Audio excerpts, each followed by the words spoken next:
my belief is, you see, that our proclivity for drug use, this itch that we can never scratch, which really places us in a completely different category from the rest of animal organization.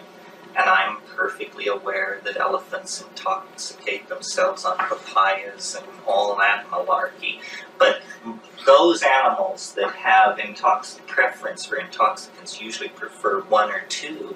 We have scoured the biosphere for drugs of all sorts. And a drug that was used 200 years ago by 5,000 or 6,000 people can probably be bought within minutes if you walk out of this building, because the news spreads. We have an absolute obsession with the alteration of consciousness. And I believe it's because we are in a state of, call it trauma, denial. We as a species are the victims of a dysfunctional childhood. We were torn from that which gave life meaning by climatological and cultural factors which forced us then into the nightmare of history.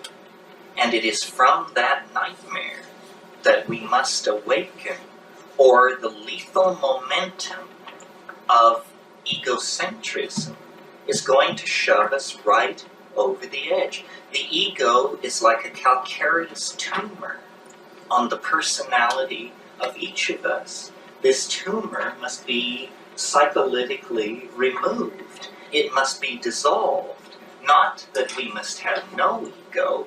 After all, when you take someone to dinner, you want to know whose mouth to put food in. But the big ego that flowers out beyond the operational need to identify with a single body is an entirely maladaptive response. And we're sick with it, through and through. No less a bastion of conservative and establishment thinking than Arthur Koestler. In his book, The Ghost in the Machine, finally concludes, we have to have a drug which inhibits the territorial impulse. That was when the territorial impulse was a big buzzword. But what he meant was, we have to interfere with the ego.